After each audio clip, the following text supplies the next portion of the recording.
It was in the autumn of 1847 that the strange happenings began in the village of Blackmere, nestled deep within the Yorkshire moors. The town, small and quiet, had always been known for its isolation, its people hardy and reserved, suspicious of strangers and steeped in old customs. Life moved slowly there, marked by the tolling of the church bell and the whisper of wind through the heather. But something changed when the new vicar arrived. He came with little fanfare, a tall man wrapped in a long coat too heavy for the season, his face pale and drawn as if from some illness not yet conquered.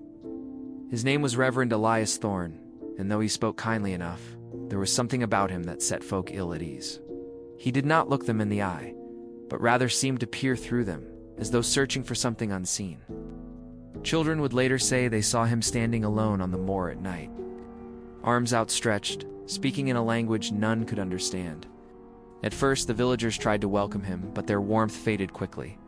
There were whisper-soft shadows moving where no one stood, of footsteps heard in empty halls. Oh, dreams so vivid and terrible that those who had them awoke screaming, unable to speak of what they had seen. Then came the disappearances.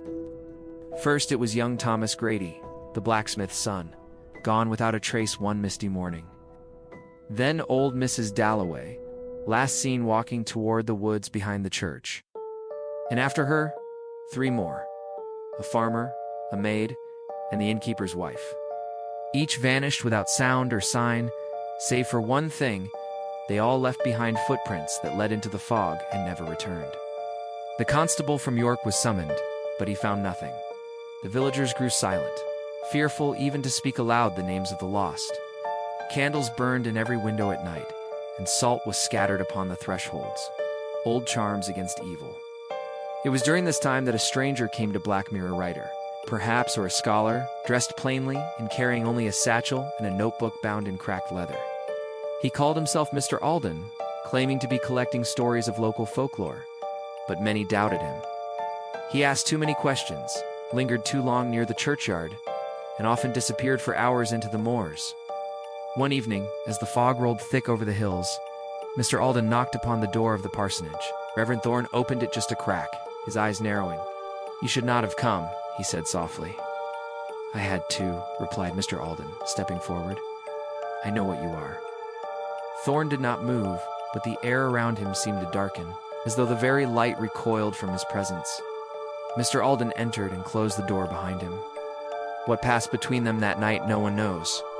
But by dawn, the parsonage was empty. The fire in the hearth had gone cold, the bed undisturbed, and the windows locked from within. Only a trail of damp footprints led from the front door down to the moor in there. They vanished into the fog. For a time, peace returned to Blackmere.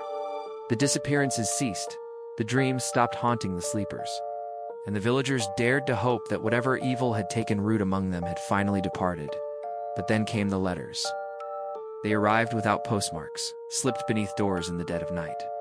They were written in a careful hand, each one signed with the same name, Elias Thorne. The words inside told of things beyond comprehension, of ancient gods sleeping beneath the earth, of rituals older than time, and of the thin veil that separates this world from the next. Some claim to see Thorne wandering the moors on moonless nights, his shadow stretching unnaturally long, his voice rising in a low chant that made dogs howl and birds fall silent. Others swore they heard his voice in their dreams, calling their names, promising them visions of the truth. And then one by one, the villagers began to vanish again. Time they left behind not just footprints but drawings.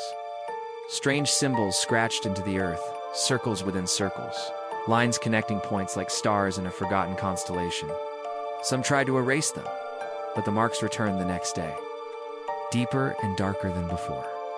Mr. Alden's notebook was found weeks later, washed up on the banks of the river.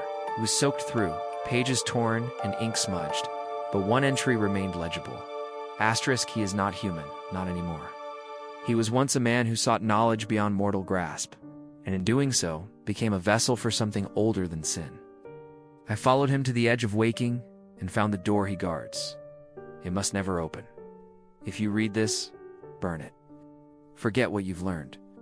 And above all, if you see the fog rolling in from the east, do not go outside. Do not answer if your name is called. Asterisk. No one knows what happened to Mr. Alden. Some say he still walks the moors, trapped between worlds, forever chasing the shadow of the man who called himself a vicar. Others believe he succeeded in sealing the door, that he failed, and worse, has begun to stir. The village of Blackmere lies abandoned now, its cottages crumbling, its church roofless and broken. Travelers who pass nearby speak of a chill in the air, even in summer, and of a figure sometimes seen standing at the edge of the woods, watching, waiting, and when the fog rolls in from the east, thick and silent, none dare stay to see what walks within it.